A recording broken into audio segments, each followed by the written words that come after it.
예수님이 홀로 가신 그 길 나도 따라가오. 우리 신앙들 읽어가기 시작합니다.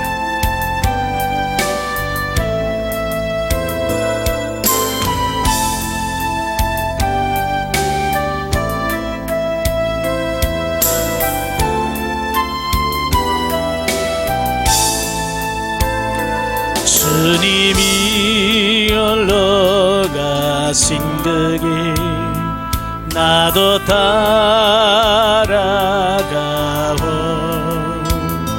모든 물과 피를 흘리신 그 길을 나도 가오.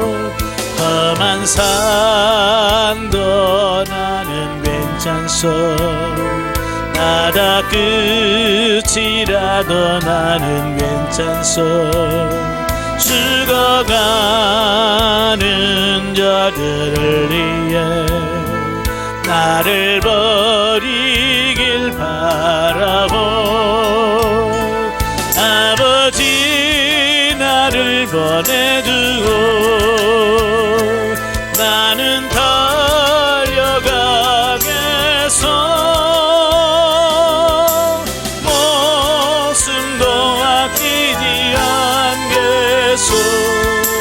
나를 보내주오. 명을 버리면서까지 나를 사랑한 당신. 이 작은 나를 받아주오. 나도 사랑하오. 아멘. 기도합니다. 은혜로우신 아버지 감사합니다. 오늘도 귀한 시간 허락해 주시고 요한계시록의 말씀을 같이 상고할 수 있도록 은혜 주셔서 감사합니다. 오늘도 말씀을 날 때 그 말씀들이 살아있는 말씀이요 생명의 말씀이 될 수 있도록 성령님 도와주옵소서. 시정을 맡겨오며 예수님의 이름으로 감사하며 기도합나이다. 아멘. 예, 이 시간에 우리 요한계시록 10장부터 보도록 하지요. 가지고 있는 교재 247쪽입니다. 교재 247쪽을 보시면 10장이 나오게 되어지는데요. 자, 10장의 내용이 뭐냐면 작은 책을 든 강한 천사의 등장과 천사의 선포, 또 요한의 제3형이라는 말씀이에요. 자, 1절부터 11절까지 보면 작은 책을 가진 힘센 천사가 나옵니다. 그러니까 앞에서 9장에서 이미 우리가 뭘 말씀했어요? 유브라데 강에서 큰 전쟁이 일어날 거다, 이걸 말씀해주고 있어요. 자, 유브라데 전쟁은 이제 앞으로 미래에 일어날 전쟁을 말합니다. 이제 종말이 되어지면 이 유브라데를 중심으로 해서 큰 전쟁이 일어나게 되어지죠. 그 전쟁 이후에 그 7째 나팔 재앙이 시작되기 전에 10장 1절부터 11장 13절에서는 두 개의 삽경이 나와요. 그러니까 두 재앙 나팔 재앙 사이에 있는, 그러니까 6째 나팔 재앙과 7째 나팔 재앙이 임할 그 사이에 일어날 일들에 대한 말씀을 합니다. 첫째가 뭐냐? 작은 책을 가진 힘센 천사가 나타나지요. 그리고 두 번째로는 두 증인이 나타날 것에 대한 말씀을 합니다.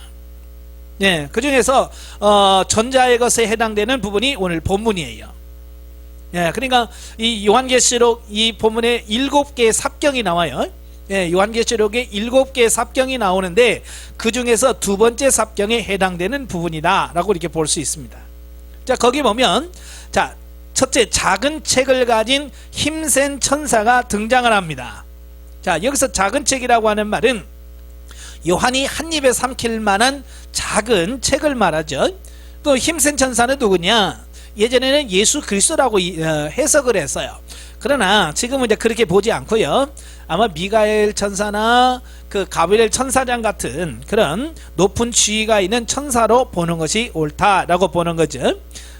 그러면서 그가 등장하면서 외칠 때 들은 것을 기록하려고 하니까 뭐라고 그래? 기록하지 말라 그러죠.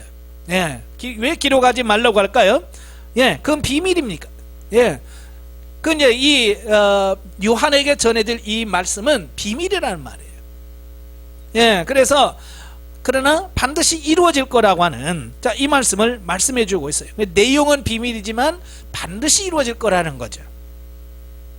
자, 두 번째로 앞으로 남은 그 일곱째 나팔 재앙, 곧 일곱 대접 재앙은 반드시 이루어질 것이라고 하는 선언을 하고 있습니다. 네, 그래서 손을 들고 세세토록 살아계시니 곧 하늘과 그 가운데 있는 물건이며 땅과 그 가운데 있는 물건이며 바다와 그 가운데 있는 물건을 창조하신 이를 가리켜 맹세하여 이르되 지체하지 아니하리라. 뭐가? 하나님의 심판이 지체하지 아니하고 이루어질 거라고 말씀을 합니다. 그리고 그가 가졌던 작은 책을 먹고 깨달은 말씀을 세상 사람들에게 예언해야 한다는 명령을 줍니다. 예, 여기서 말씀을 먹는다라고 하는 말은, 예, 단순히 우리가 지식적으로 이해하고 깨닫는다는 말이 아니라 바로 그 말씀들을 완전히 자기 것으로 소화해서 그 말씀대로 지켜 행하는 어떤 그런 삶을 말합니다. 네, 사실 뭐 우리가 알고만 있으면 아무 소용없잖아요. 말씀도 실천해야 내 것이 될 수 있고, 또 실천하면서 그게 내게 주어진 말씀이 되어지는 거죠. 자, 극심한 심판을 받는 세상 사람들과는 대조되게 영광된 모습으로 하나님을 찬양하는 성도의 무리를 묘사하여 일곱인 재앙과 일곱 나팔 재앙 사이에서 의미 있는 가교 역할을 한 첫 번째 삽경인 7장과는 다르게, 7장의 내용이 뭡니까? 예, 그 14만 4천 명의 이마에 인을 치는, 자, 그 내용이 나오죠. 자, 본문은 마치 전후 심판의 내용과 전혀 동떨어진 내용을 담고 있는 것처럼 보이고, 제7장이 보여주려고 하는 것과 같은 영광된 성도의 무리의 모습은 오히려 일곱째 나팔이 울린 다음에 묘사되고 있어요. 이게 11장에. 자, 그러나 앞뒤의 심판 내용과 전혀 동떨어진 듯이 보이는 본문은 앞에서 이미 살펴본 바와 같이 일곱 나팔 재앙 다음에 집행될 마지막 일곱 대접 재앙이 반드시 이루어진다는 것과, 이 예언의 말씀을 직접 받은 요한은 받은 그 말씀을 세상에 전달해야 된다는 내용을 담고 있기 때문에, 실제로는 범위나 어떤 정도의 제한이 없이 온 세계에 임할 무서운 마지막 재앙인 일곱 대접 재앙이 집행되기 전에 그 재앙은 반드시 임할 것이라는 사실을 알려주는 전후 심판 내용과 아주 밀접한 연관을 가지고 있는 삽경이다 라고 이렇게 말씀드릴 수 있어요. 그러니까 이 마지막 이제 일곱 대접 재앙이 일곱 나팔 재앙이 나팔이 불어지면 바로 이제 일곱 대접 재앙이 임하는 거죠. 왜냐하면 일곱 나팔째 재앙 안에 일곱 대접 재앙이 들어있기 때문에. 예, 그러니까 어찌 보면 마지막 경고의 메시지예요. 예, 왜냐하면 이 나팔만 불면 이제 일곱 대접 재앙이 임하거든요. 예, 그러니까 그 전에 정신 차려라, 회개하라, 그 내용을 하고 있는 거예요. 예, 그러니까 결론적으로 말하면 본문은 전후 문맥과 상관없는 무의미한 삽경이 아니라 전후 문맥을 보다 잘 이해할 수 있도록 자료를 제공해주고 있다라고 하는 거예요. 또한 이제까지의 재앙은 하나님에 의해 계획적이고 목적적으로 이 세상에 내려진 것이 아니라 우연에 의한 자연의 이상현상에 의해 일어난 것이라고 하면서 하나님이 이 세상을 심판하신다는 것을 애써 부인하려는 자들에게 그들이 틀렸다는 것을 알려주며, 자, 이게 무슨 말이냐면, 자, 일곱인 재앙과 일곱 나팔 재앙 때에 일곱인 재앙은 뭐라고 그랬어요? 그 네 말이 나오잖아요. 예? 붉은 말, 검은 말, 예, 붉은 말, 그 다음에 청황색 말. 자, 그래서 전쟁이 일어나죠. 예, 정복자가 일어나게 되고, 그 다음에 피비린내 날 전쟁이 일어납니다. 자, 그 다음에 기근이 와요. 그 다음에 많은 전염병을 통해서 많은 사람이 죽어요. 자, 이것은 말세가 아니라 지금까지 오고 오는 세대에 있었어요, 없었어요? 예, 지금까지 역사 속에 쭉 있어 왔어요.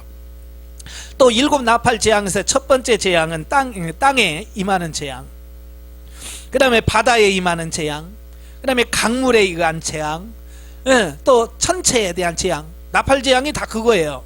그러니까 이건 과거에도 그런 현상들이 있었단 말이에요. 자연 현상적인 부분으로. 그러니까 많은 사람들이 뭐 예전에도 다 그랬었는데 뭐 가뭄이 뭐 첫 번째인가? 뭐 역사 속에 가뭄을 통해서 고생한 적이 뭐 많이 있었는데, 그러면서 이걸 그냥 자연재해로만 이해할 뿐 하나님께서 그들에게 내시신 심판이라고 믿지 않는다는 거예요, 사람들이. 예. 그도 그럴 것이, 예, 홍수 뭐 한 번, 한두 번 진 거 아니잖아요. 예? 그러니까 많은 사람들이 이 하나님의 심판이 있다, 그래서 나팔 재앙을 실제로 해도 많은 사람들이 크게 부딪히질 않는 거예요. 예, 그게 뭐 어제 오늘 일이 아니고 이미 뭐 많이 겪어봤기 때문에.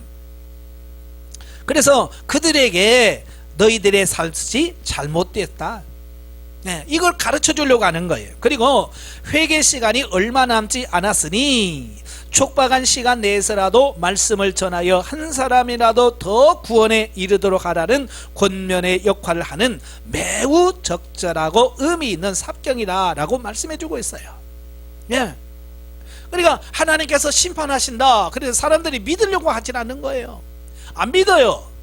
자, 그러니까 뭐라고 그래? 하나님의 심판은 반드시 있다. 예, 하나님의 심판은 반드시 있다. 예, 그러니까 반드시 된다는 거예요. 그걸 확인시켜주고 확신시켜주기 위해서 오늘 이 삽경을 기록하고 있다라고 하는 것을 보게 되어집니다. 그러니까 얼마나 안 믿었으면, 예, 얼마나 사람들이 이 하나님의 심판을 안 믿었으면 하나님께서 이렇게까지 말씀을 하실까라는 거예요. 자, 영적 일을 보죠. 하나님의 말씀은 꿀보다 달지만 그 말씀을 실천하기에는 고통과 괴로움이 따르기도 한다. 그러나 그 과정을 지나면 삶 속에서 열매를 맺고 신령한 기쁨과 은혜를 누리게 된다라고 하는 거예요. 그렇죠? 말씀을 우리가 들을 때는 참 편할 수 있어요. 예, 입에서 단 것처럼, 예? 듣기는 쉬울 수 있어요. 그러나 그 말씀을 삶 속에서 실천하는 과정은, 예, 쓴 것처럼 고통스러울 수 있어요. 그러나 그 부분들이 소화되어지고 우리 속에서 영양분으로 공급이 되어지면 우리는 기쁨이 넘치는 거예요. 마찬가지로 하나님의 말씀도 내가 살기는 힘들고 어려워도 그 말씀이 실제로 사라지기만 하면 엄청난 기쁨과 은혜를 누리게 되어질 거다라고 하는 것을 보게 되어집니다. 예, 그래서 우리가 이 땅에 살면서 이 단맛만 보지 마시라 그 말이에요. 예, 단맛만 보지 마시고 쓴맛을 봐야 돼. 쓴맛이라는 건 실제로 고통스럽지만 삶 속에서 실천하고 적용하는 그런 과정들을 거칠 때 그게 진짜 내 것이 될 수 있다라고 하는 걸 꼭 기억할 수 있기를 바랍니다. 자, 11장으로 가지요. 자, 11장에서는 이제 두 증인의 7년 대환란과 7째 나팔 재앙의 묵시입니다. 자, 1절부터 13절까지 보면 이제 두 증인이 나와요. 자, 본단락은 본서 안에 있는 7개의 삽경 중에서 세 번째에 해당되는 겁니다. 근데 이 삽경은 이제 크게 두 부분으로 우리가 나눌 수 있는데요. 자, 전반부 1절과 2절. 여기서는 하나님께서 사도 요한에게 지팡이 같은 갈대로 성전과 성전 안에서 경배하는 자들을 측량하도록 명한 내용이 나옵니다. 예, 그러니까 갈대 같은 자를 주면서 너 성전 안에서 예배하는 자를 측량하라고 하는 거예요. 측량. 예, 제보라는 거죠. 예, 이 말은 무슨 말이에요? 성전에 들어갔다라고 하는 것은 은혜 깊은 자리를 말합니다. 그러니까 정말 하나님을 진짜 믿는 사람, 그리고 하나님을 따르는 사람, 신령한 성전으로 세워진 사람, 영적으로 성장한 사람, 자, 이런 사람들을 뭐라고 그래요? 너 측량하라는 거예요. 왜요?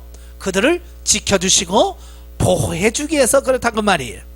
예, 그래서 이는 지팡이 같은 갈대로 측량을 받은 자들, 곧 여호와를 경배하는 참 성도들은 하나님께서 7년 대환란 기간 동안에 끝까지 보호하사 구원해 주실 것을 보여준다. 그러니까 측량하라는 거예요. 왜? 그들을 7년 대환란 때, 왜냐하면 이제 그 나팔이 불면 7년 대환란이 시작이 되거든요. 그러니까 그 7년 환란이 일어나기 전에, 예? 측량하라는 거야. 왜? 도와주려고, 구해주려고, 보호해주려고. 중요한 것은 뭐예요? 그 측량에 우리가 어떻게 해야 돼요? 측량 안에 들어가야 된다고 말이에요. 자, 그러나 반면에 성전 밖 마당은 측량해서 죄하라. 예, 마당, 성전 마당은 재지 말라는 거예요. 측량하지 말라는 거예요. 자, 그런데 왜 그럴까? 왜 성전 밖은 측량하지 말라고 그러냐? 그들은 소위 그리스도인이라는 이름은 가졌지만 참된 믿음과 삶을 영위하지 않는 자들에 대하여는 결코 보호의 손길을 펼치지 않으실 것을 나타낸다 그 말이에요. 예, 그러니까 성전 안에 들어가는 신앙과 성전 밖의 신앙을 말합니다. 우리가 이제 이사야 1장 12절을 보면 그러잖아요. 너희가 언제까지 마당만 밟을 거냐? 예? 언제까지 마당만 밟을 거냐라는 말씀을 하잖아요. 그러니까 뭐냐? 원래는 성전은 뭐야? 하나님 앞에 들어가는 거잖아요.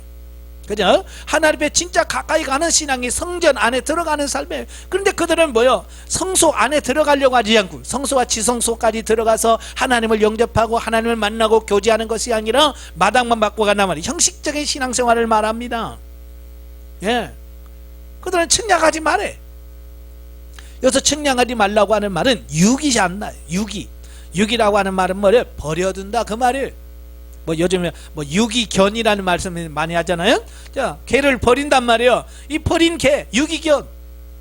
하나님도 마찬가지예요. 그 측량 받은 사람들은 하나님께서 7년 대환란 때 지켜주시고 보호해 주셔요.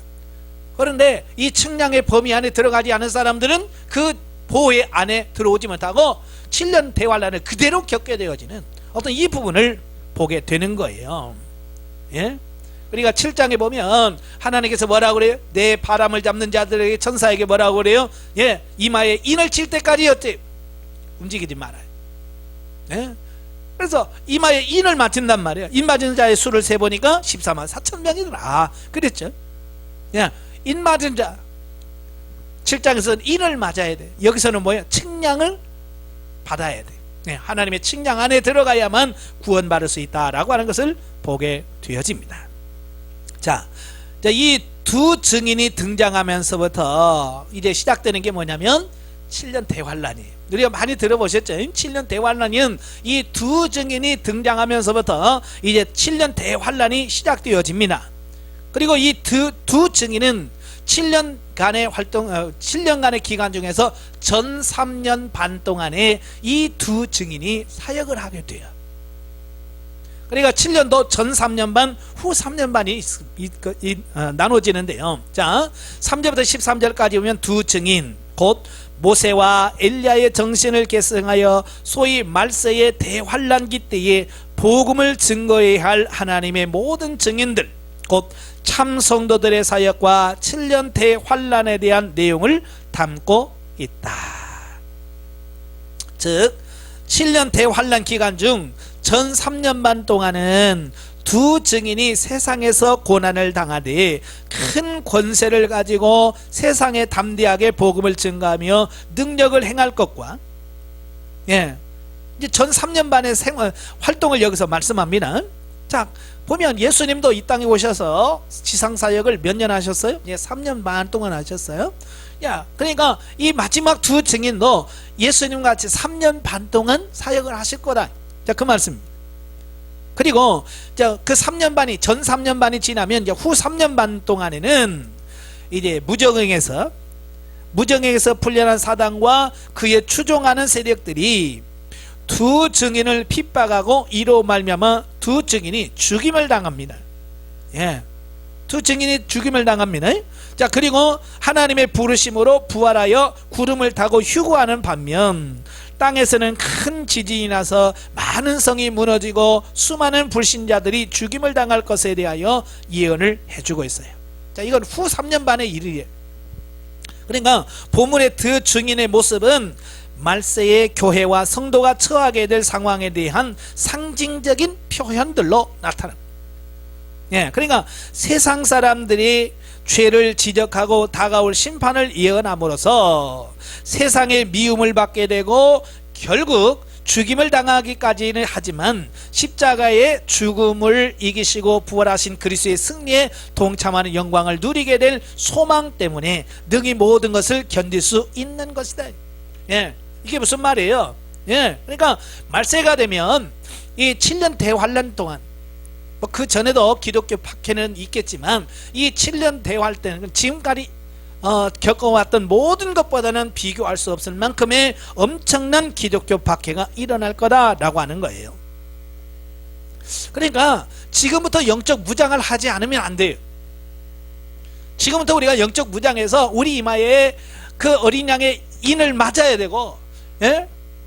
그 1절에서 말한 것처럼 지팡이, 갈대 지팡이 측량 안에 들어가는 그런 영적인 준비가 돼 있어야 돼요.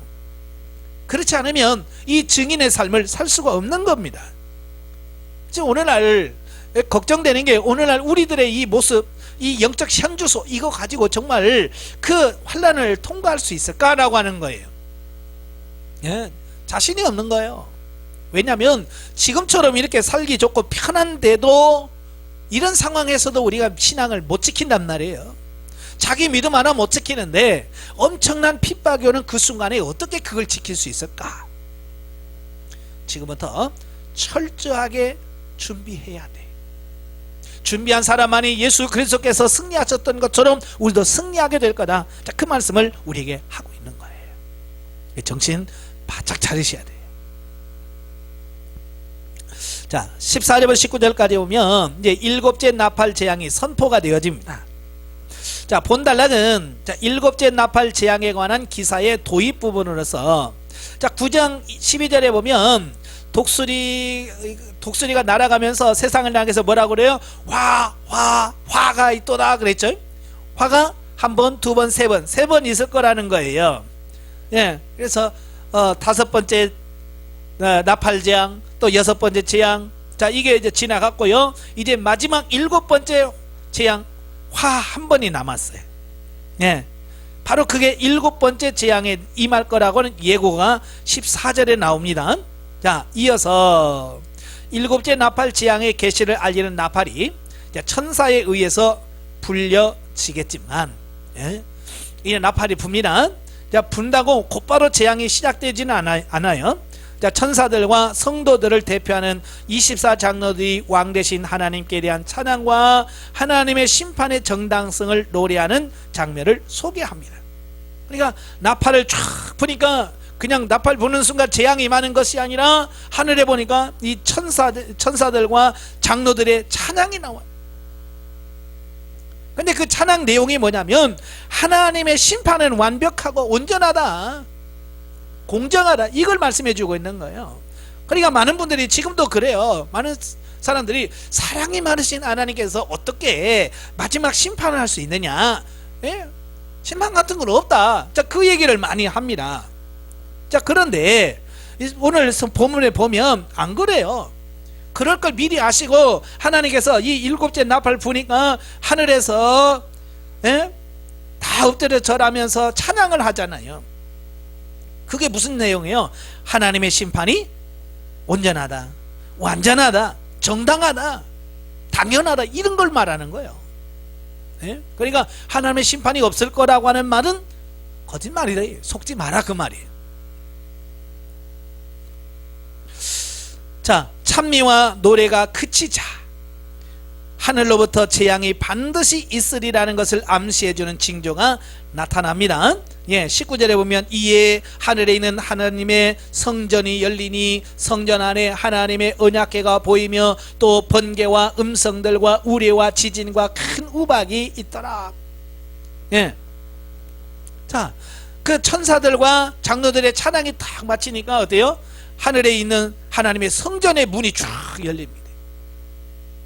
하늘의 성전이 열리는데 뭐가 보이냐면 그 안에 언약궤가 보여요. 언약궤. 언약궤는 뭐예요? 언약궤 안에 뭘 넣어놨어요? 예, 하나님의 말씀을 넣어놨잖아요. 예, 언약궤는 구약 시대부터 하신 하나님의 언약을 의미하고 있어요. 언약궤는. 예, 그러니까 그 언약궤가 보였다고 하는 말은 뭐예요? 예, 지금까지 내가 한 언약이 다 완성되어지고 완성되어지는 성취될 때가 되었다, 그 얘기를 하고 있는 거예요. 그러니까 언약궤가 보여준다는 말은 하나님의 언약이 이제는 하나님의 심판을 통해서 완벽하게 이루어질 거다, 그 얘기를 하고 있는 거예요. 예. 그러니까 많은 사람들이 에휴 하나님 심판이 어떻게 있어, 안 일어나, 없어 라고 하는 사람들에게 아니다, 하나님의 심판은 반드시 일어난다, 있다, 이걸 보여주는 거예요, 실질적으로. 그러니까 심판이 없다는 말에 속지 마라 그 말이에요. 그러니까 확실하게 보여주시는 거예요. 자, 영적 예를 봅니다. 4절 말씀은 스가랴 4장 말씀에서 근거한 개념으로 살아있는 감람나무에서 기름이 흘러나와 등잔에 계속 공급된다는 의미는 성령의 능력이 교회에 지속적으로 공급된다는 비유를 말합니다. 자, 일반적으로 우리가 성전에 등잔을 불을 켜잖아요. 자, 성전 등잔은 뭘로 켜라고 그랬어요? 순전한 감람 기름으로, 감람유로 해라. 그래서 우리가 올리브 기름이라고 했죠. 이 감람유를 짤 때 보면 두 종류로 짭니다. 하나는 뭐냐면 약간 덜 익은 열매만 따서 절구통에 찍고 그걸 이런 천으로 해서 이렇게 쫙 짜면 그 맑은 기름이 나옵니다. 자, 그건 순수한 기름이에요. 순수한 기름은 끓음이 나질 않아요. 그리고 이제 보통 우리가 먹는 이제 올리브 기름에는 뭐 그 잘 익은 뭐 올리브 다 섞여 있고 심지어는 이파리까지, 감람나무 이파리까지 다 같이 쪄요. 예. 이파리까지 다 찐 다음에 그걸 꽉 짜서 만든 올리브 기름이거든요. 예. 그러니까 보통 이 감람나무 열매를 짜서 기름으로 불을 태워요. 근데 성경에 보니까 뭐라고 되어 있냐면 아예 감람나무에서 기름이 어때요? 흘러나오는 거예요. 짜고 막 그런 게 아니라 아예 감람나무에서 기름이 흘러. 그래서 계속 그 등잔에 빛을 발하도록 만든다. 이걸 비유적으로 설명하면 성령님의 능력이 계속해서 흘러오는 것을 의미한다. 예. 그러니까 교회가 교회다워지려면 뭐가 있어야 돼요? 예, 성령님의 은혜가 충만하게 임해야 돼요. 계속 성령의 역사가 있어야 돼요. 성령의 역사가 없는 교회는 교회가 아니거든요. 예. 또 여기서는 두 증인이 감람나무와 두 촛대로 비유를 하고 있어요. 즉 이방인 교회와 유대인 교회, 이 두 촛대는 1장에서 그랬잖아요. 예, 별은 7교회 사자요, 촛대는 7교회다 그랬죠. 예, 이 촛대는 교회를 비유하는 거예요. 그래서 이 두 촛대는 뭐냐, 이방인들 교회, 이방인으로 구성되어진 이방인 교회와 유대인 교회, 이 두 교회를 말합니다. 근데 이 두 교회가 뭐예요? 성령에 의해서 교회가 지속적으로 유지되고 성장한다는 뜻으로 이해할 수 있다. 그러니까 성령의 역사가 없이는 교회도 증인도 역할을 할 수 없다, 이 얘기를 하고 있는 거예요. 그러니까 이 마지막 때에 우리가 성령의 충만함을 덧입어 강건해라는 이유가 뭐냐, 우리가 그래야 세상을 이기고 증인으로서 역할을 감당할 수 있다라고 하는 것을 보게 되어지죠. 자, 복음이 증거되는 교회는 지금도 초자연적인 능력이 나타난 경우가 있다. 예, 왜? 성령의 역사가 있으니까. 예, 성령의 역사가 나타나면 지금도 초자연적 능력이 나타납니다. 자, 이는 사람의 능력이 아니라 복음에 의해서 하나님께서 하시는 일이다. 그러니까 우리가 능력 있는 게 아니에요. 복음 자체가 능력 있는 거고 성령님의 능력이 있다 그 말이에요. 예, 그러니까 성령의 역사가 있는 곳, 복음이 있는 곳에 하나님의 역사가 나타나요. 그래서 하나님은 모든 사람들이 기본적으로 9가지 은사를 받아서 진리로 승리케 하시고 성도들의 심령에 신령한 집이 건축되어 거룩한 제사를 드릴 수 있도록 역사하신대. 예. 지금도 성령께서 우리를 역사하십니다. 무슨 역사? 예, 우리를 신령한 집으로 세워지는 역사. 그 역사가 여러분 안에 이루어지길 바랍니다. 자, 이제 12장으로 넘어갑니다. 자, 12장에 보면 해를 입은 여자와 붉은 용의 환상이 나옵니다. 자, 12장은 11장 1절부터 13절에서 말씀하고 있는 7년 대환란에 대한 보충 설명입니다. 예, 보충 설명되어지는 환상이죠. 그러니까 전 3년 반 동안에 사단이 교회를 핍박하게 될 것을 보여주는 환상이다. 예.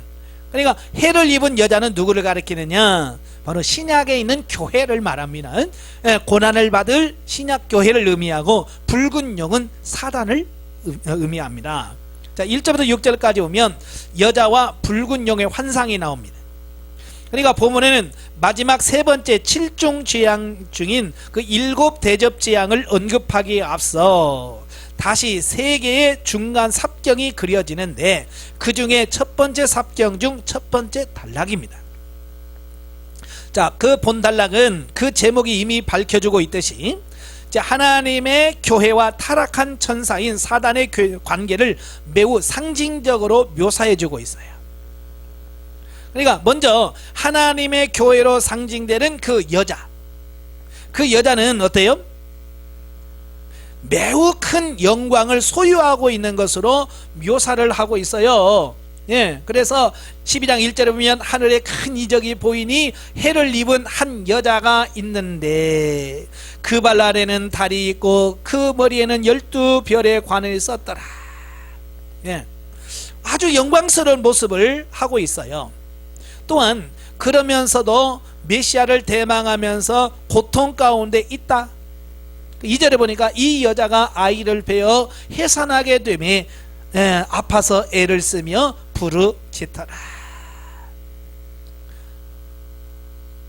다음에 메시아가 오셨다가 승천하신 뒤에는 광야로 도망가 거기서 보호받는 이 삼중적인 모습을 여기서 보여주고 있어요. 환상을 통해서. 자, 그런데 맨 앞의 모습, 그러니까 영광스러운 모습은 교회가 가질 궁극적인 모습을 의미한다. 그러니까 승리하고 얻을 이 신약교회의 완전한 모습을 말하고요. 자, 중간 두 번째 중간 모습은 세상에서 교회가 처한, 특히 구약교회가 처한 모습이며, 예, 그러니까 구약에서 예수 그리스도가 이 땅에 오기까지 얼마나 많은 시련과 역경을 거칩니까? 그죠? 예, 그래서 특별히 이제 아달랴 같은 사람이 나타나서 어떻게 해요? 다윗의 씨를 어때요? 말려버리잖아요. 예? 그 아들 하나 요아스 왕을 남겨놓지 않았으면 하나님의 언약이 완전히 어긋날 정도로 완전히 씨를 말리는, 구약에서도 사단이 엄청나게 고통을 해요. 그럼에도 불구하고 하나님께서 어떻게 하셔요? 예? 끝까지 씨를 주시고, 그래서 이 구약교회가 왔고 마지막 모습은 신약교회에 처한 모습이다. 예, 그 하늘로 올라가는 영광스러운 그런 모습을 보게 되죠. 자, 여기서 이제 중요한 것은 이제 교회의 대적인 붉은 용이 나옵니다. 예, 붉은 용, 곧 사단은 메시아를 죽이고자 혈안이 되어 찾아다니나 그 메시아는 승리하여 하나님께로 올라간다. 자, 그래서 예수 그리스도가 이 땅에 오실 때 어떻게 됐어요? 예? 사단을 대표하는 헤롯이 어떻게 돼요? 그 예수님을 죽이려고 2살 아래 남자아이는 다 죽이잖아요. 예? 바로 이제 그런 부분들을 얘기해요. 이게 사단은 예수님이 오셨을 때 예수님의 그 메시아 사역을 방해하려고 엄청나게 혈안이 되어 있는 어떤 모습이죠. 자, 그럼에도 불구하고 어떻게 해요? 예수님께서는 부활 승천하셔서 영광 중에 하늘 보좌에 올라가시죠. 그리하여 모든 계획이 실패한 사단은 결국 이 땅에 남아있는 교회를 핍박하고자 하나님이 땅에 남게 된 신약교회는 때가 이르기까지 하나님이 예비하신 곳에서 보호받을 것을 말씀해 주고 있습니다. 예, 그러니까 신약교회가 엄청난 고난이 와도 하나님의 보호하심을 통해서 교회는 어떻게 해요? 존재하게 된다는 것을 의미합니다. 그러니까 본문의 내용을 분석해 보면 결국 종말에 하나님의 교회가 사단으로부터 도망하여 전 3년 반의 기간 동안 피신해 있어야 하는 상황에 이르게 되는데, 어떻게 그런 상황에 이르게 되었는가 하는 과정, 곧 전 3년 반의 고난에 이르기까지 교회가 겪는 과정을 상징적인 언어를 통해서 매우 함축적으로 설명해 주고 있는 것이다, 그 말이에요. 그러니까 본문은 말세에 이 참된 교회가 엄청난 고난에 직면할 것을 말씀해 줍니다. 그럼과 동시에 하나님께서 지켜주시고 보호해 주셨기 때문에 이 신약교회가 보호받을 수 있다. 그러니까 염려할 필요가 없다라고 하는 말씀을 하고 있는 거예요. 그러니까 하나님의 종말에 대한 말씀을 할 때마다 많은 성도들이 어떻게 염려합니다. 걱정해요. 과연 우리가 이 과정을 통과할 수 있을까, 승리할 수 있을까라는 염려를 하게 되는데, 바로 그런 모든 염려를 다 내려놓게 만드는 말씀이 본문이에요. 걱정하지 말라는 거예요. 하나님이 지켜주시고 보호해 주신다. 그 말씀을 하고 있는 거예요. 자, 7절부터 12절까지 오면 이제 하늘에서 쫓겨난 사단의 모습이 나와요. 자, 그러니까 본문은 압달락에서 지상에서 어떠한 과정을 거쳐서 교회가 전 3년 반의 환란에 이르게 되었는가를 설명해 주는 것과는 달리, 하늘에서 도대체 어떤 일이 일어났기에 사단이 지상에 내려와서 7년 동안 교회를 핍박하게 되는가라고 하는 그 원인에 대해서 말씀해 주고 있어요. 다시 말해서 보면은 교회가 왜 전 3년 반 동안 사단의 박해를 피해 있어야 하며, 또 후 3년 반 동안에는 극심한 박해를 받고 죽임을 당하게 되는가라고 하는 역사 이면의 이유와 배경을 잘 설명해 주고 있어요. 그러니까 이런 부분을 모르면 왜 우리가 고난을 받아야지, 왜 우리가 왜 이런 고난을 받아야 되나, 그 이유를 모른단 말이에요. 그러나 이걸 알면, 이래서 우리가 고난을 받는구나, 그 고난을 우리가 어떻게 통과해야 되는가, 이 부분을 알 수 있는 거예요. 그러니까 저자 요한의 기술에 의하면 바로 이 사단은 악한 천사의 우두머리입니다. 이 사단은 악한 천사의 우두머리로서 자기 세력을 이끌고 선한 천사의 우두머리인 미가엘과 그 세력들과 천상에서 싸웁니다. 그러니까 천상에서 전쟁이 일어나요. 전쟁을 일어납니다. 그런데 그 전쟁에서 이 악한 영 사단들과 그 악한 천사들이 패배를 합니다. 그러니까 천상에서 패배하니까 그들이 갈 수 있는 곳은 어디예요? 지상에 그들이 내려올 수밖에 없었다, 그 말이에요. 그래서 그들은 천상에서 패배해서 그 졸개들과 함께 이 땅에 내어 쫓기게 됩니다. 이 땅으로. 그리하여 하늘은 기쁨이 왜 승리했으니까 기쁨이 넘치겠지만, 문제는 이 쫓겨난 사탄이 땅에 내려와서 그 가운데 있는 교회를 핍박하게 될 것을 말씀하고 있는 거예요. 쫓겨난 지 얼마나 분이 나겠어요. 그러니까 보면은 대환란, 왜 우리가 7년 대환란을 겪는가, 그 대환란의 배경을 설명해 주고 있는 거예요. 왜 교회가 마지막 7년 동안 환란을 겪어야 되는가? 바로 사단의 세력이 하늘로부터 패권을 잡으려고 시도했지만 결국 실패하고 땅으로 쫓겨납니다. 땅으로 쫓겨왔는데 보니까 뭐예요? 이 땅에도 하나님의 나라가 있는 거예요. 마귀의 입장에서 얼마나 배가 아프고 분할까요? 그래서 하나님의 나라는 못하고, 왜? 실패했으니까. 그래서 이 땅에 있는 현세천국 하나님의 백성을 핍박하고 박해함을 통해서 그들의 분을 푼다는 거예요. 그래서 이 7년 동안에 엄청난 박해가 있을 거다, 그 말입니다. 이해가 되시죠? 그래서 13절 17절까지 오면 사단의 핍박과 보호를 받는 교회. 자, 보면은 압달락에서 하늘에서 어떠한 사건을 통해 사단이 땅으로 쫓겨 내려와서 교회를 본격적으로 핍박하게 되었는지를 설명하고요. 이제 이 13절 17절에서는 하늘과 땅에서 일어난 그러한 사건들을 배경으로 교회가 처하게 된 전 3년 반 동안 받을 고난과 보호받음에 관하여 매우 상징적으로 표현해 주고 있어요. 즉 사단이 이 세상에 있는 하나님의 교회를 본격적으로 핍박하고자 한 이유와 동기는 앞에서도 언급했듯이 하늘에서 천사들과 싸워서 패배함으로써 하늘에서 쫓겨났잖아요. 쫓겨났단 말이에요. 그러니까 땅에서는 사단의 가장 큰 대적자인 메시아를 제거하지 못했기 때문이었다. 그리하여 사단은 앙심을 품고 그리스도의 몸된 교회를 핍박하려고 한 거다, 그 말이에요. 자, 그런데 하나님이 전 3년 반 동안 교회를 어떻게 하셔요? 보호하신단 말이에요.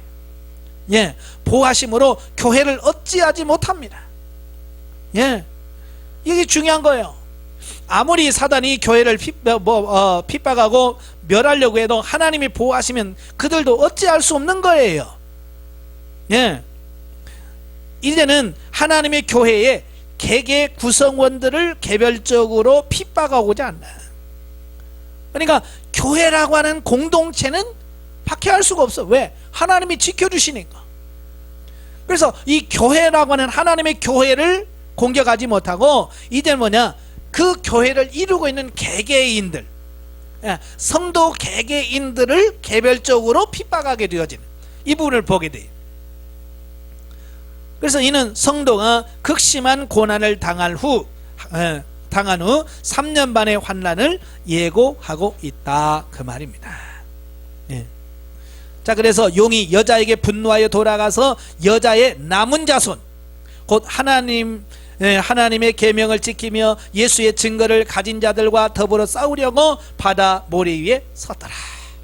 예, 그러니까 이 교회를 향해서 안 되니까 이제는 뭐야, 이제 경건하게 사는 성도들을 공격하게 하려고 바닷가에 섰다. 자, 그 말을 하는 겁니다. 예, 영적에 보죠. 7절부터 9절에서는 그 영적 전쟁에 대해서 말씀하는 부분이 나와요. 자, 이 세상 나라에서 치열한 영적 전쟁 속에서 우리가 보호받고 있음은 하나님의 사랑 안에 거하고 있음을 증명한다. 예, 하나님 우리를 사랑하시기 때문에 우리를 보호하시는 거죠. 예, 사단의 공격은 때로는 부드럽고 은근히 다가오기 때문에 분별하지 못하면 원수의 핍박에 넘어질 수밖에 없다.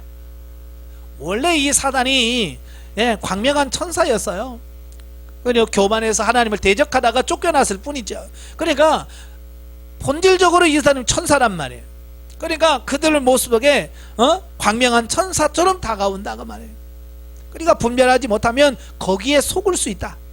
예, 많은 사람들이 사단, 마귀 그런 막 뿔 달려있고 막 험악한 모습으로 연상하기 쉬운데 그렇지 않아요. 예?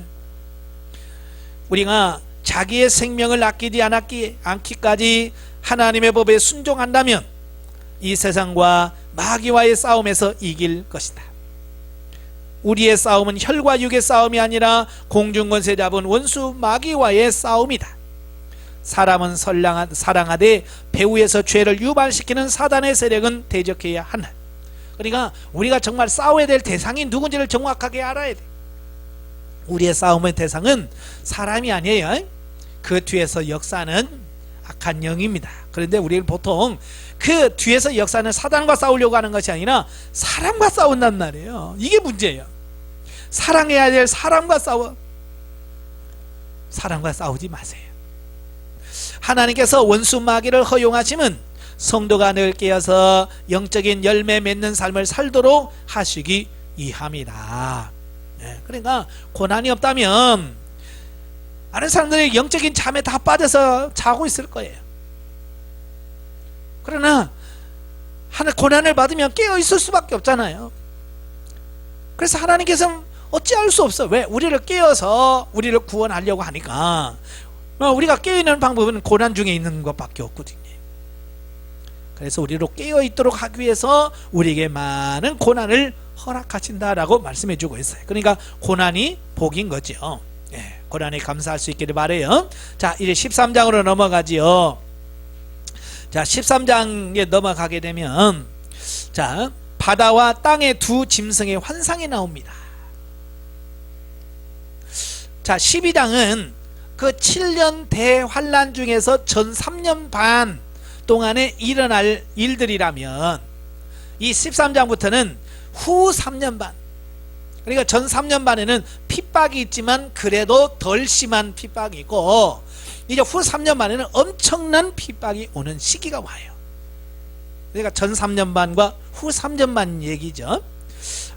그래서 이제 바다와 땅의 두 짐승에 관한 환상이 나와요. 이제 두 짐승의 환상이 나오는데, 자, 1절부터 10절은 바다에서 올라온 첫째 짐승이 나옵니다. 예, 땅에서 나온 둘째 짐승과 바다에서 나온 첫째 짐승이 나와요. 자, 보면은 세 개의 삽경 중 두 번째 삽경으로 바다에서 올라온 짐승에 관한 내용입니다. 이미 앞단락에서 살펴본 바와 같이 사단은 하늘에서나 땅에서나 자기가 의도한 뜻을 이루지 못하여 그가 가진 입지를 상실하고 그로 인해 분을 바라며 교회를 핍박하고자 했지만 그나마 그마저도 하나님이 보호하심으로 말미암아 그 일에도, 교회를 핍박하는 일에도 실패합니다. 그래서 결국은 사단은 최후의 수단으로 성도 개개인들을 공격하려고 준비합니다. 그래서 그 준비를 끝낸 사단이 그가 서 있던 바다로부터 특출한 자기의 하수인인 적그리스도를 불러냅니다. 자, 이게 이제 중요한 거예요. 예, 세상 이 성도들을 공격할 준비를 다 끝낸 사단이 바다로부터 자기의 하수인을 불러내요. 그 하수인이 짐승이란 말이에요.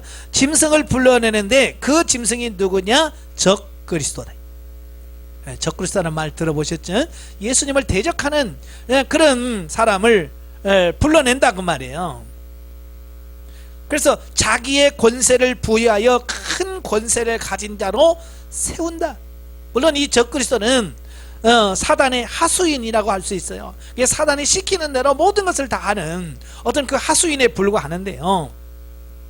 어쨌든 이 적그리스도는 그 권세를 가진 자는, 적그리스도의 권세를 가진 자는 그리스도의 부활을 흉내를 냅니다. 거의 죽었다가 살아남으로써 세상의 이모를 한 몸에 받는 동시에, 그래서 이 그리스도라는 말은 뭐야? 구원자라는 얘기잖아요. 그래서 이 적그리스도가 이 땅에 태어나서 세상을 구원할 것처럼 이야기합니다. 그래서 예수님의 흉내를 다 냅니다. 자, 그래서 예수님의 십자가에 못 박혀 죽었다가 사흘 만에 살아나셨죠. 자, 그걸 흉내내서 이 적그리스도도 예수 그리스도를 부활을 흉내내서 거의 죽었다가 살아납니다. 그러니까 사람들이 이목을 집중하겠죠. 죽은 줄 알았더니 살았네 라는 거죠. 동시에 사단으로부터 받은 권세를 이용해 후 3년 반 동안 세상을 완전히 장악을 하게 됩니다. 그리하여 그는 세상에 속한 자로부터 경배를 받고 하나님께 속한 자에게는 핍박을 가하며 하나님께 불경을 저지르는 죄를 범합니다. 자, 그래서 이 적그리스도는 사람입니다. 이 적그리스도는 사람의 짐승이라고 표현했지만 원래는 사람입니다. 근데 이 사람이 등장을 하게 되면 정치, 경제, 사회, 또 군사, 종교, 이 모든 패권을 다 잡습니다. 그래서 이 사람이 세상과 이 모든 것을 좌지우지하게 되는 어떤 이런 부분을 말합니다.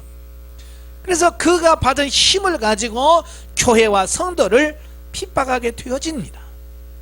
자, 그런데 많은 신학자들이 이 적그리스도는 누굴까?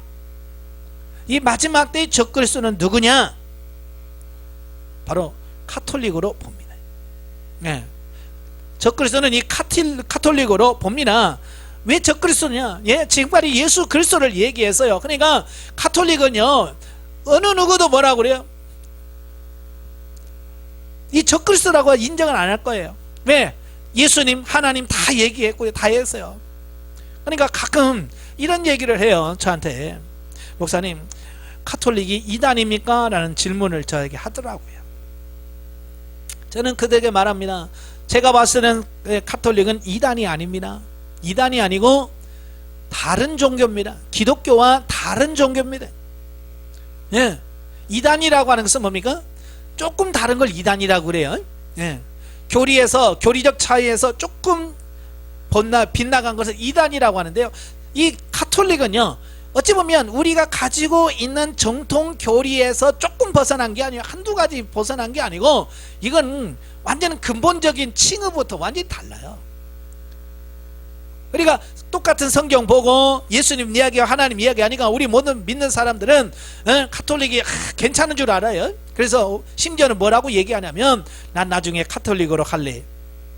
교회보다 더 나은 것 같아. 이렇게 말하는 사람이 있는데요. 그 몰라서 그러는 거예요. 가톨릭은요, 기독교가 아니에요. 네. 달라요. 자, 한마디로 후 3년 반 동안 세상은 악의 세상이 되는 것이다.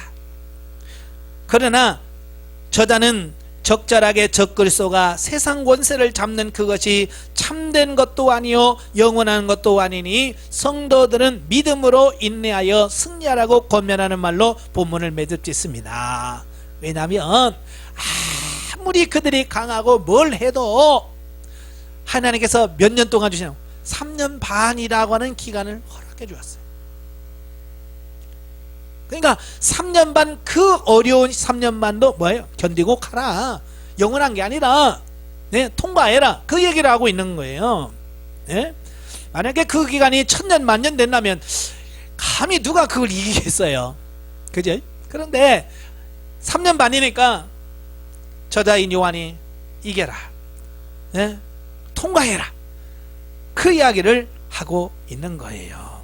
그래서 10절에 보면 예? 사로잡힐 자는 사로잡혀 갈 것이요 칼에 죽을 자도 마땅히 칼에 죽을 것이니 성도들의 인내와 믿음이 여기 있느니라.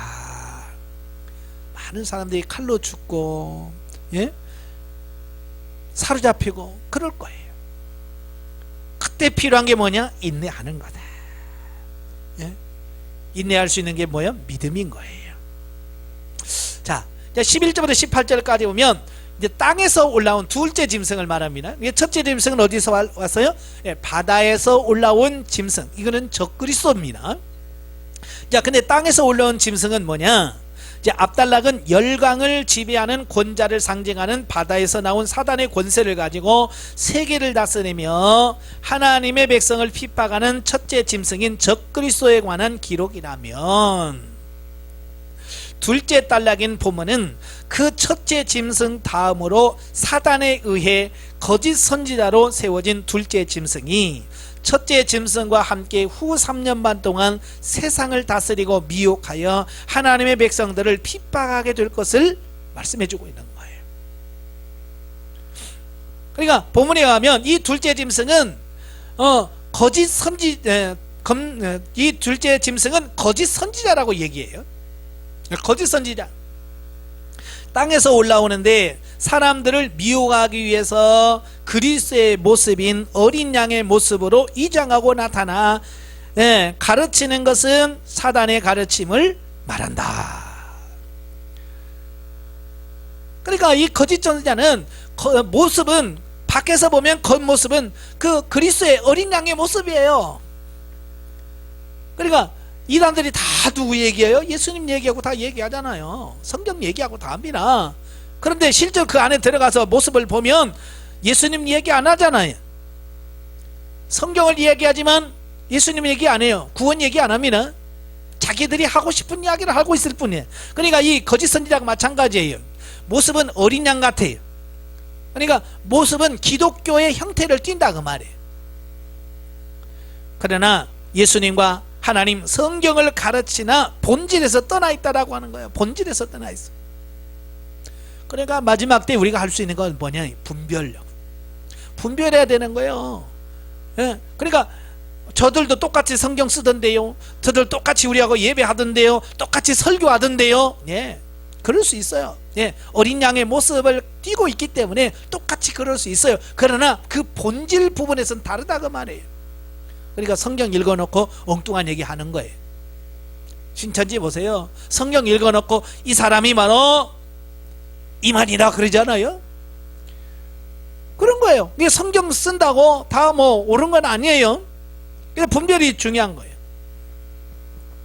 게다가 이 둘째 짐승은 세상을 지배하는 권세를 가진 첫째 짐승에게 아부하며, 예, 첫째 짐승은 그 적그리스도에게 아부한단 말이에요.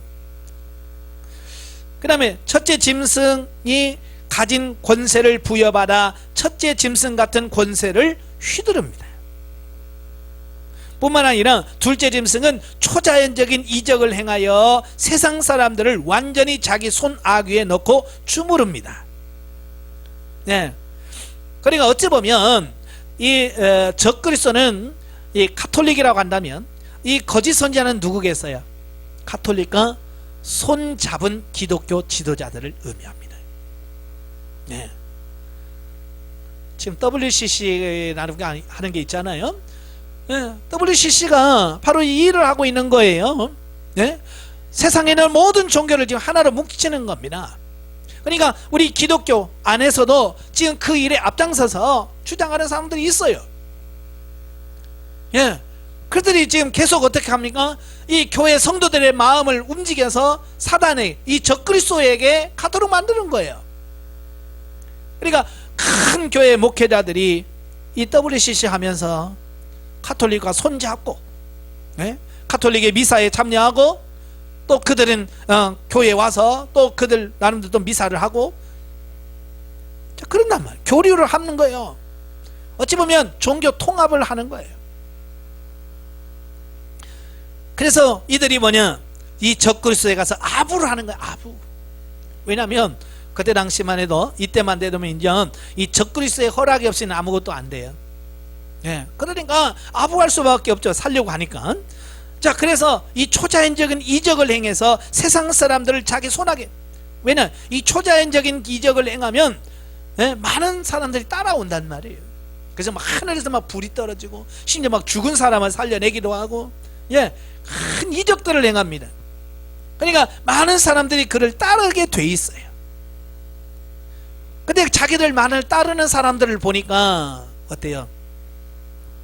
첫째 짐승을 위한 우상을 만들어 경배하게 하되.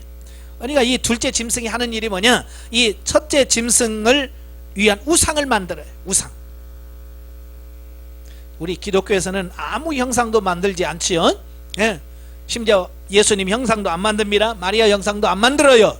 그런데 가톨릭은 다 만듭니다. 예. 그래서 성모 마리아도 만들어 놓고 거기다 절하고, 예, 또 많은 성인들이라고 해서 그들의 형상을 만듭니다.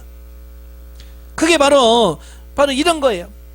나중에 이 거짓 선지자들이 둘째 짐승이 나타나서 이제 교회 안에도 이런 우상을 만들게 합니다. 후 3년만 동안에. 그래서 그를 섬기게 만듭니다. 그리고 그 짐승에게 경배하는 사람에게만 뭐예요? 표를 줍니다. 그래서 그 표를 얻은 사람만이 경제 활동을 합니다. 예. 16절에 보면 그가 모든 자 곧 작은 자나 큰 자나 부자나 가난한 자나 자유인이나 종들에게 그 오른손이나 이마에 표를 받게 한다. 예, 짐승의 표를 받게 하는 거예요. 그래서 그 표를 받아야 물건도 사고 팔고 합니다. 그래서 그 표를 받지 못하면 결국 모든 생활에서 살아갈 수가 없는 그런 환경을 만들어 버림. 그래서 하나님만을 믿어 표를 얻지 못한 하나님의 백성들은 경제 활동에 불가능하게 되어서 결국은 엄청난 고통을 겪게 되어지는 그 때를 보게 됩니다. 이 일을 누가 하느냐? 둘째 짐승이 하는 거예요. 두 번째 짐승, 땅에서 나온 짐승, 이 거짓 선지자들이 하는 거예요. 적그리스도와 손잡은 기독교인의 배교자 지도자들이. 다시 말하면 둘째 짐승은 선을 가장한 악마로서 세상을 다스리는 권세와 인간의 영혼을 휘어잡는 능력과 경제권을 한 손아귀에 쥐고 사단을 경배하는 자와 하나님의 백성을 구분하여 사단을 경배하는 자에게는 세상의 것들을 믿기로 불신앙을 강조합니다. 예. 또 하나님의 백성에게는 모든 정치적, 경제적, 사회적 핍박을 가하는 존재입니다. 그래서 자기 편에게는 막 주어, 그 다음에 자기 편 안 든 사람은 가차없이 핍박을 하죠. 한편 마지막으로 이 짐승이 특징이 뭐냐? 666이라는 숫자를 드러낸다. 그래서 짐승의 표 666. 그래서 예전에 휴거라는 책이 나오면서 많은 분들이 666이 뭐냐 고민을 많이 했어요. 그래서 예전에 보면 뭐 사람 얼굴 그려놓고 앞에다가 어떤 표를 막 그려놓는 이런 것도 하고요. 자, 그래요. 과연 그걸까? 네. 그래서 나중에는 바코드를 새길 거다 뭐 이런 얘기까지 나온 적이 있었어요. 과연 그걸까? 또 요즘에는 많은 분들이 이제 베리칩이라고 하는 말 들어보셨죠? 이 베리칩이 666이다. 그러니까 베리칩을 받으면 안 된다 뭐 이렇게 주장하는 분들도 많이 있어요. 근데 제가 그랬어요. 그 베리칩은 666이 아니다. 예, 아직 짐승의 표는 아니에요. 물론 이런 베리칩이라든지 모든 것들이 다 결과적으로는 짐승의 표와 연결이 될 거예요. 예. 왜냐하면 지금부터 이런 베리칩이나 이런 걸 통해서 사람들에게 어떤 표를 줘야 되는지를 다 지금 이게 시간차를 통해서 거쳐서 결과적으로는 그런 방향으로 갈 거예요. 왜? 지금 모든 문화, 경제, 사회 모든 게 딱 그 방향으로 가고 있기 때문에 그래요. 그러나 지금 베리칩은 아니에요. 666은 아닌 거예요. 왜냐? 666은 언제 짐승의 표를 받게 하느냐? 지금이 아니에요. 만약에 지금 베리칩이 666이라면 지금 후 3년 반이 시작됐어야 돼. 적글수가 나오고 지금은 후 3년 반이 되어야 짐승의 표가 나오는 거예요. 그러나 지금 어디까지나 우리가 사람들이 봤을 때 아마 카톨릭의 적그리스도일 거야 라고 우리가 짐작할 뿐이지 아직 내가 적그리스도라고 등장한 사람이 아직 없어요. 무슨 말인지 아시죠? 예, 그러니까 아직은 적그리스도가 나오지 않았어. 그러니까 7년 대환란이 아니란 얘기예요. 그러니까 후 3년 반이 되어야 짐승의 표 666이 나오는데 지금 아직 7년 대환란 기간도 아니고 적그리스도 나오지도 않았고 둘째 짐승도 아직 안 나왔고 지금 그 조물애기들이 그 모든 밑바탕을 준비해가는 과정이에요. 그러니까 지금은 아니다. 예, 지금 베리칩은 아직 아니다. 그러나 그와 같은 형태를 띤 666의 표가 언젠가는 나오게 될 거다. 그 얘기를 하고 있는 거예요. 예. 그래서 이 부분에 제가 어떤 분한테 베리칩은 666이 아닙니다. 그랬더니 막 성질 내면서 목사님은 분별을 못한다고 막 하더라고요. 분별 못하는 게 아니라 지가 성경을 모르는 거죠. 보세요. 성경에 보면 666표가 언제 나오는지. 그러니까 이 전후 문맥을 보고 성경을 봐야지. 예? 그 딸랑 한 구절을 보고 매매도 못하게 하고 뭐 어쩌고 저쩌고 이게 뭐 통제 이것만 하고 그 아예 앞에 전후 문맥은 안 보냐고요. 그래서 성경은 잘 봐야 돼요. 자, 그래서 본문을 자세히 살펴보면 말세의 사단은 대단히 교묘하고도 철저하고 잔인한 방법으로 새 사람들을 미혹하여 하나님을 믿지 못하게 하며 또 믿는 자들을 핍박한다는 것을 알 수 있다. 사단은 그 자체로도 악한 존재일 뿐만 아니라 말세에는 궁지에 몰렸기 때문에 모든 수단 방법 가리지 않고 한 사람이라도 더 악을 행하여서 헤어나지 못하도록 발악을 한다. 하나님과 정반대로 하나님은 어찌하든지 구원하려고 하는데 이 사단은 어찌하든지 한 사람이라도 무너뜨려서 망하게 하려고 하는 거예요. 그러니까 이런 시대에 우리가 영적으로 무장하지 않냐고 어떻게 그 험악한 세월을 이길 수 있겠어요. 그래서 정신 차리고 근신하여 깨어 있어야 된다 그 말이에요. 그러므로 소위 말세의 지말이라고 불리는 현 시대를 살아가고 있는 하나님의 백성된 우리는 혹 세상의 권세로나 초자연적인 이적이나 경제적인 이권으로 우리를 미혹하고 협박할지라도 거기에 넘어가거나 굴복하지 말고 우리 하나님의 나라와 의만을 사모하며 그것을 위하여 살아가야 한다. 아멘. 예. 그래서 우리가 아직도 세상 바라보고 세상적인 욕심, 욕망 이런 거 가진 사람은 마귀 밥되기 딱 좋은 사람들이에요. 욕심 버려야 돼요. 욕망 내려놔야 돼요. 영적이해 봅니다. 예, 우리가 믿음의 초보에 있을 때는 자기를 위하여 하나님의 뜻을 구하지만 영적으로 성장하면 성장할수록 생명책에 기록되지 못한 문 영혼들을 위하여 탄식하지 않으면 안 된다. 어떤 환경에 처하든지 하나님의 사랑을 발견하고 기뻐하고 감사하며 주님의 마음으로 탄식하는 가운데 말씀을 선포하고 기도하고 순종하는 삶이 곧 현세 천국에 누리는 삶이 될 것이다. 그러니까 지금은요 말세예요. 말세 지말입니다. 지금 그러니까 어찌 보면 세상에서 출세 성공해서 뭐 좋은 집 샀고 뭐 짓고 이건 별로 의미가 없어요. 왜? 이건 다 무너질 거예요. 정작 중요한 것은 하나님의 나라와 그 의를 구하는 거예요. 그러니까 세상에 돌아가는 모든 걸 보면 그 시대가 굉장히 가까웠다는 사실을 발견하게 돼요. 왜냐하면 이 시대가 너무 빨리 바뀌어요. 예전에는요, 수천 년을 지나면서도요, 이 사람, 이 문화, 이게 바뀌는 게요, 어려웠어요. 근데 지금 보세요. 엄청나게 바뀌잖아요. 제가 초등학교 다닐 때와 지금은요, 이게요, 예전에는 수천 년이 흘러도 이게 바뀌지 바뀌지 못할 것들이 지금 뭐요? 수년 내에 막 그냥 바뀌잖아요. 엄청나게 빨리 바뀝니다. 그러니까 앞으로는 이 발전하는 이 속도가 굉장히 더 빨라질 거예요.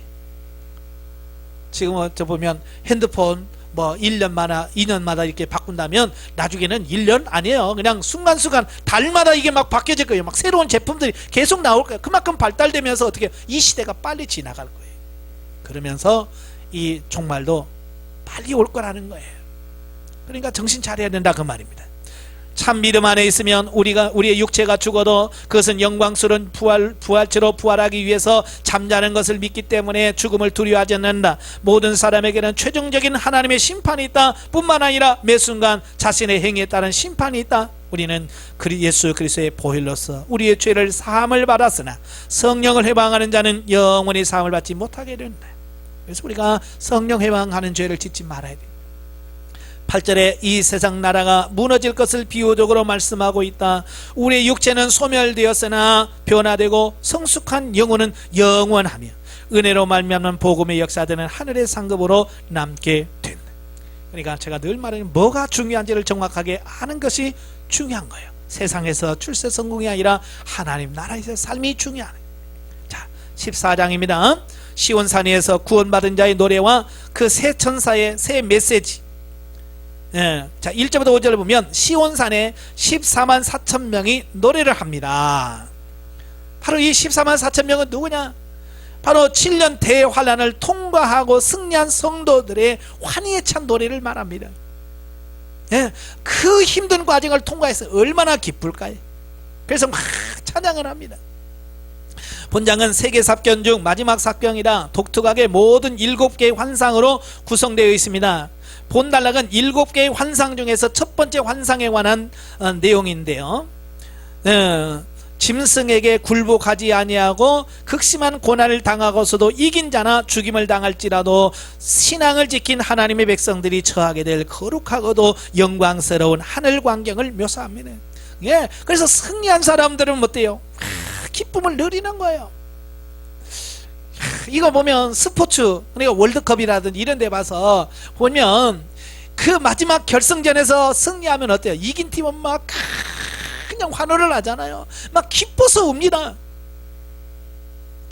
그런데 어때요? 진 팀은 풀이 확 죽어서 눈물 뚝뚝 흘리면서 승리라도 울어요. 실패라도 웁니다. 승리자는 기뻐서 울고 거기서 실패한 사람은 슬퍼서 울고.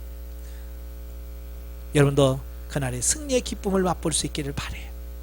자, 이 땅에서의 환난은 잠시뿐이며 궁극적으로는 복된 천국에서의 삶이 도래한다는 것을 알려주어 확신과 위로를 주는 동시에 아직 남은 환난 속에서 자신을 지켜 영육간에 악을 행하지 말고 승리하는 삶을 살도록 암시해 주는 거예요. 그러니까 미리 이런 부분들을 보여주는 이유가 뭐예요? 지금 그 고난 속에서 힘들어 죽겠다라고 하는 사람들에게 그 영광이 있지. 그래서 그 날을 바라보면서 그걸 이겨나가도록 바로 이 부분을 미리 말씀하신 이유가 바로 그거란 말이에요. 보고 용기를 얻으라는 거예요. 힘을 얻으라는 거예요. 특히 보좌와 장로들 앞에서 새 노래를 부르는 그 14만 4천 명의 자격이 뭐냐? 그러니까 이 14만 4천 명은 어떤 단체에 들어간다고 주어지는 게 아니에요. 그러니까 신천지에 가야 14만 4천에 들어간다, 여호와의 증인에 들어가야 14만 4천에 들어가, 이런 말에 속지 마시라 그 말이. 그 단체에 들어간다고 14만 4천 들어가는 게 아니에요. 왜냐하면 여기 분명히 자격을 말했잖아요. 뭐라고 말해요? 여자와 더불어 더럽히지 아니하고 순결한 자,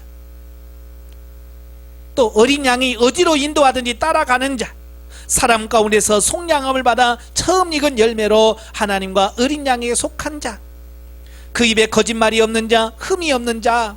자, 이렇게 분명하게 자격을 말씀해주고 있어요. 예? 그러므로 우리도 우상숭배나 거짓과 음행과 세상 것에 대한 탐욕이라는 우리가 흔히 지을 수 있는 죄악에서 우리 자신을 거룩하게 지켜야 됩니다. 그러니까 아무나 14만 4천 들어가는 게 아니에요. 말씀과 진리로 세워진 사람들, 이런 사람만이 들어갈 수 있다라고 하는 거예요. 다시 말하면 그리스도의 어린 양의 신부로 준비되어진 자, 예비되어진 자만이 참여할 수 있다. 자, 6절부터 12절은 이제 세 천사의 세 가지 메시지가 나와요. 자, 보면은 7개의 환상 중에서 세 천사가 각각 3개의 메시지를 주는 세 환상의 내용이 담겨 있어요. 그 세 환상의 내용을 보면, 첫째, 세상 모든 사람들에게 전할 영원한 복음을 가지고 사람들에게 전하면서 하나님을 경배하고 그에게 영광을 돌리라고 하는 그 첫 번째 천사의 메시지가 6절부터 7절에 나옵니다. 예. 두 번째는 모든 나라로 하여금 음행하게 만들었던 큰 성 바벨론은 멸망할 것이라고 두 번째 천사가 선포합니다. 세 번째로 후 3년 반 동안 인내하지 못하고 짐승의 표를 받은 자는 반드시 영원한 형벌을 받을 것이므로 인내하고 믿음을 지키라고 하는 세 번째 천사의 메시지가 울려 퍼지고 있습니다. 자, 이러한 부분을 통해서 우리에게 지금 뭘 말씀하려고 하는 거예요? 예, 임박한 하나님의 심판 앞에서 인내함으로 믿음을 지키라. 예, 바로 그 얘기하고 있는 거예요. 믿음을 저버리고 육신의 안위를 위하여 죄악에 굴복하고 세상과 영합하는 사회와 개인이 처하게 될 비참한 결말을 대조시킴으로써 독자들로 하여금 심판을 눈앞에 두고 어떻게 살아야 할 것인가를 선택하도록 길을 제시하고 있어요. 그러니까 이 고난을 통과하고 이 영광을 차지할 거냐, 아니면 세상에서 잘 먹고 잘 살기 위해서 타협하고 그래서 마지막에 심판을 받을 거냐, 둘 중에 선택하라는 거예요. 우리에게 지금 이 성경 있는 사람들에게 이 두 가지가 있는데 넌 뭘 선택할래? 뭘 선택해야 되겠어요? 예? 우리는 이 두 가지 중에 하나를 선택해야 된단 말이에요.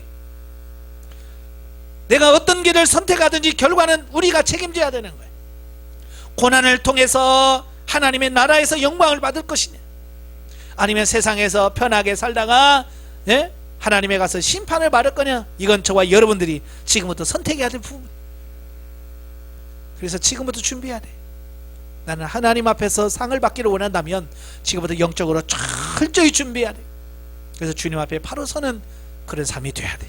즉 저자는 7 대접재앙이라는 무시무시한 심판과 마지막 대심판을 앞두고 이제 생명을 얻으려면 믿지 않는 자는 회개해야 하며 믿는 자는 인내해야 한다는 것을 진정한 마음으로 모든 사람에게 전달해 주는 내용이다.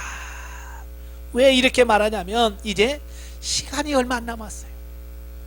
회개할 수 있는 기회, 예, 회개하고 변화를 쓰는 기회가 얼마 남지 않았어요. 그러니까 그들에게 지금 마지막으로 결단을 내리라고 하는 거예요. 왜냐하면 이 7년 대환란만 끝나면 어떻게 돼요? 예수 그리스도께서 재림하시고 천년 왕국이 시작되어지고 영원한 심판이 되는. 그러니까 그 다음에는 기회가 없는 거예요. 그 다음에는, 예, 세상에서는 뭐 대학 이번에 떨어지면 내년에 또 기회 재수하면 돼. 이번 또 떨어지면 삼수하면 되고 또 떨어지면 사수하면 돼요. 기회가 또 있단 말이에요. 그러나 이건 안 된단 말이에요. 재수 삼수가 없어요. 단 한 번의 기회예요. 단 한 번의 기회. 그러니까 정신 바짝 차려서 바로 그날에 주님 앞에 설 수 있도록 해야 된다, 그 얘기를 하고 있는 거예요. 그러면서 14장 13절에 그리스도 안에서 죽은 자가 복되다. 보면은 짧은 길이지만 주는 메시지가 간단 명료하다. 그것은 거두절미하고 앞으로 닥칠 엄청난 환난 속에서 인내하고 믿음을 지키다가 죽는 자는 그에 대한 보상으로 영생과 쉼을 얻을 것이다. 순교하라는 얘기예요. 마지막 때 주 안에서 죽는 자가 복되라는 말. 이게 순교신앙이 각오가 돼 있어야 돼요. 결국 본문은 본장의 목적과 부합되는 다가올 심판을 잘 준비하여 승리하라는 격려의 말씀인 것이다. 왜? 지금까지 잘 하다가 마지막에 넘어지면 지금까지 한 모든 것들이 무의미하게 돼. 끝까지 잘 하셔야 돼. 주 안에서 죽을 각오가 돼 있어야 돼. 자, 14절부터 20절에 보면 마지막 추수 내용이 나옵니다. 자, 보면은 그리스도를 믿는 자와 믿지 않는 자가 마지막 때에 어디로 가서 어떻게 될 것인가를 이 추수 비유를 통해서 말씀해 주고 있어요. 자, 믿는 자는 그리스도에게로, 믿지 아니하는 자들에게는 죽음의 사형틀로 가게 된다는 극명한 대조를 통해서 끝까지 인내하며 승리하는 자에게는 1절부터 5절의 영광을 주신다. 바로 14만 4천 명의 그 안에 들어가서 영광 중에 하나님을 막 기쁨으로 찬양하는 그 무리에 들어갈 거고, 그렇지 않고 끝까지 믿지 아니하거나 도중에 악인에게 굴복한 당한 사람들은 9절에서 11절에 영원한 형벌을 받게 된다. 예, 결과는 분명한 거예요. 영원한 생명 아니면 영원한 멸망인 거죠. 예. 그리고 그것을 통하여 본문은 동시에 인내하여 믿음을 지키는 자들에게는 위로와 용기를, 아직 믿지 않는 자들에게는 회개를 촉구하는 내용을 담고 있다. 그러니까 요한계시를 기록한 건 이 두 가지 목적이에요. 믿는 자들에게 인내해서 끝까지 승리하라, 그 얘기고, 아직 안 믿는 사람들에게는 빨리 회개하라, 그걸 전하기 위해서 지금 요한계시록을 기록한 거예요. 주님은 이 세상에 있을 당시 자기 백성들과 악인을 알곡과 쭉정이로 비유를 말씀하셨지. 그때 주님은 자기 백성으로 상징되는 알곡은 하나님의 나라에 들어가고, 악인을 상징하는 쭉정이는 영원한 불못에 던지리라고 말씀하셨어요. 자, 그런데 오늘 본문에는 이사야 63장 3절의 포도즙 틀 개념을 가미시켜 기록한 것으로서 악인이 받을 심판을 가공할 만큼 두려운 사건으로 묘사하고 있다라고 하는 거예요. 그래서 읽는 이로 하여금 두려움을 느끼고 회개하는 마음이 일어나도록 은근히 유도하고 있다고 말이에요. 그러니까 마지막 참 뭡니까? 포도주를 거두어요. 포도주를 거두어서 어떻게 해요? 밟는다고 말이야. 성 밖에서 그 틀에 밝히니 틀에서 피가 나서 말 굴레까지 닿았고 1600 스타디온에 퍼졌더래. 예. 그 성지순례 가면, 이스라엘에 가면 옛날 도시들이 나와 있는데요, 그 도시들을 보면 뭐가 있냐면 이 포도즙 틀이 있어요. 예, 넓은 공간에 포도주를 놓고 사람들이 발로 밟아요. 그러면 이게 약간 비스듬히 돼 있어서 사람들이 막 포도를 놓고 밟으면 그 포도즙이 빠져나온 즙이 그 밑에 그 낮은 공간을 통해서 흘러서 밑에 큰 그릇 같은 게 있더라고. 그러니까 그릇이 흘러가면 거기서는 포도즙을 퍼서 담는 어떤 이런 거예요. 그러니까 이스라엘 사람들은 이 포도즙 짜는 것에 너무 익숙하단 말이에요. 그러니까 그 포도즙 물이 붉은 물이 뚝뚝뚝 떨어지고 하는 건 뭘 상징해요? 피의 심판을 의미하는 거예요. 그러니까 얼마나 몸서리 쳐지겠어요. 이렇게 강력하게 말씀하신 이유는 뭐냐? 회개하라는 거예요. 심판이 두렵다는 거예요. 네. 영적의 범위나 13절에서 그리스도 예수 안에 있는 자들의 죽음은 영광스러운 면류관이 예비되고 안식을 위한 과정이다. 따라서 성도는 육신의 죽음을 두려워하지 않는다. 육신은 뭐 천국으로 우리가 옮겨지는 하나의 과정일 뿐이에요. 그러니까 육신의 죽음을 두려워하면 안 돼요. 하나님은 가장 알맞은 때에 알곡된 성도들을 추수하신다. 반면에 자신의 소명을 다하지 못하고 교회를 핍박하고 죄만 일삼는 자들을 부르신다. 우리가 신령한 결실을 맺는 알곡으로 부르심을 받아야 할 것이다. 따라서 하나님을 두려워함으로 경외하여야 한다. 예, 저와 여러분 누구나 다 하나님의 심판대 앞에 설 거예요. 정말로 영광스럽게 주님 앞에 설 것이냐, 아니면 죄 짓다가 부끄러운 모습으로 주님 앞에 서서 영원한 형벌을 받을 거냐. 두 가지 중에 우리는 반드시 어느 한 것을 선택해야 되는데, 바로 우리는 영광스러운 이 땅에서 비록 힘들고 어려운 고난의 과정을 거쳐도 정말 주님 앞에 영광된 모습으로 세워지는 14만 4천만 같은 그런 분들이 되길 주님으로 축원합니다. 기도합니다. 은혜로우신 아버지 감사합니다. 오늘도 우리를 사랑하셔서 귀한 말씀을 주셔서 감사합니다. 우리가 사는 이 시대가 말세의 지말입니다. 이 시대가 돌아가는 여러 가지 현상들을 보면 주님이 오실 날이 그리 멀지 않다는 사실을 깨닫게 됩니다. 우리가 정신을 차리고 근시안하여 깨어있게 하여 주시고 세상이 돌아가는 모든 환경들을 보면서 우리가 정신을 바짝 차릴 수 있는 우리 삶이 되어지게 하옵소서. 예수님의 이름으로 감사하며 기도합나이다. 아멘. 하나님께 영드립니다.